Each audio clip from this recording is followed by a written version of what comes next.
Hey everyone, welcome back to Corporate Decoder.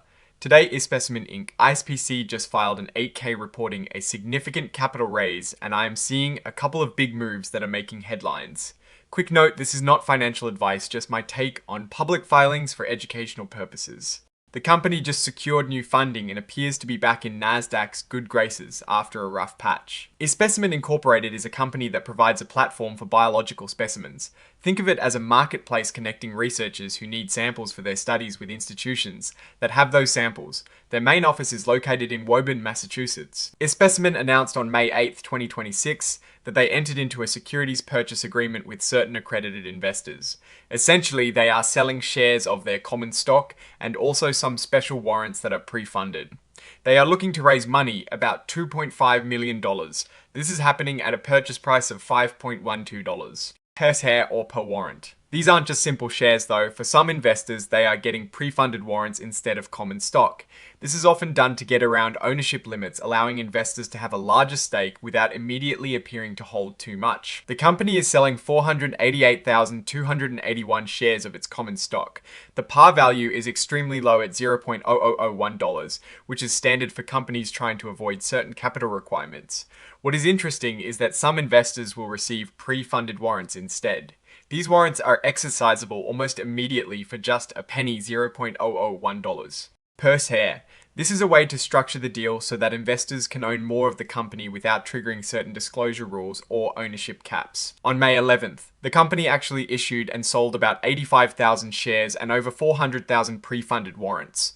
The total money they expect to bring in from this is about $2.5 million before they deduct any fees or expenses. This money is slated for working capital, with a significant chunk, up to $900,000, earmarked for marketing expenses. This tells us they are looking to grow their user base or customer acquisition efforts. To raise a cap on the total number of shares that can be issued to investors, including those from the warrants. This cap is set at 19.99% of the company's outstanding stock right before they sign this deal. This limit will remain in place until the company gets approval from their shareholders under Nasdaq's rules. This is a protective measure to prevent excessive dilution, at least until shareholders have a say. Alongside the purchase agreement, iSpecimen also entered into a registration rights agreement. This means the investors will have the right to have their newly acquired shares registered with the CC. This is important because it allows them to sell their shares more easily on the open market. The company has agreed to file a registration statement within 30 days of the closing. They also signed a placement agent agreement with E.F. Hutton and Company, who acted as their exclusive placement agent for this offering. Now, let's talk about something absolutely crucial for any company listed on an exchange: compliance. iSpecimen had previously received a notice from Nasdaq stating their stock price had been below $1 for 30 consecutive business days. This is a major red flag and can lead to delisting from the Nasdaq capital market. However, on May 12, 2026, they received a compliance letter from Nasdaq. This letter informed them that for the last 10 business days, their stock price had been at or above $1. This means iSpecimen has regained compliance with the minimum bid price requirement. This is a huge relief for the company and its shareholders. It is a stark contrast to companies like Bed Bath and Beyond or Tupperware, which have struggled with similar listing requirements and ultimately faced much tougher outcomes. For iSpecimen, this regained compliance alongside the new capital from the offering signals a critical turning point. This filing also touches upon unregistered sales of equity securities. The shares and warrants sold were done so under an exemption from registration, specifically Section 4, Act 2 of the Securities Act, which applies to transactions not involving a public offering. The investors confirmed they were accredited investors, meaning they meet certain income or net worth thresholds.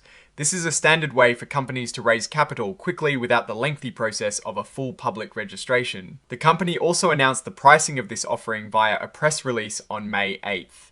This announcement is being furnished as an exhibit to this report. It confirms the pricing details and the overall goal of raising capital. In a bit of ongoing administrative news, iSpecimen's 2025 annual meeting of stockholders, originally planned for the 31st of December 2025, had to be adjourned because a quorum, meaning enough shareholders, were not present to conduct business. This meeting has been reconvened multiple times throughout early 2026, including on May 8, 2026, without a quorum each time. The company plans to reconvene it again on May 29, 2026. This persistent lack of shareholder participation in meetings is a subtle indicator, but it shows ongoing challenges in engaging the investor base even as they seek to bring in new capital. Finally, the report is signed by Catherine Field, the Chief Executive Officer, on May 13th, 2026. This shows the leadership is fully aware of and signing off on these filings. Here are the exhibits attached to this filing. This includes the form of the pre-funded warrant, the securities purchase agreement itself, a registration rights agreement, and the placement agent agreement. These are the legal documents that outline the terms of the deal, looking at iSpecimen Incorporated. This filing is a tale of two critical events. First, the $2.5 million capital raise injects much needed cash, with a focus on marketing signaling a clear intent to grow. The use of pre-funded warrants suggests a strategy to bring in larger investors while managing ownership caps and potential dilution concerns. Second, and perhaps more importantly for the short-term survival of the company, they have regained compliance with Nasdaq's minimum bid price requirement. This is a massive win, preventing immediate delisting and providing a stable platform for future operations. While the ongoing inability to secure a quorum at their annual meetings is a curious point, the core focus here is survival and growth. The risk I am watching is whether this new capital and regained compliance can translate into sustained operational improvement and a renewed investor confidence, especially given their small market cap and employee count. What I am actually looking for is how this marketing spend translates into user acquisition and revenue growth in the coming quarters. Oh, and the research tools I actually use are linked in the description. They help keep this channel going. That is my take. Stay decoded. If you found this analysis helpful, hit like and subscribe for more corporate filings insights. Join our Discord linked below.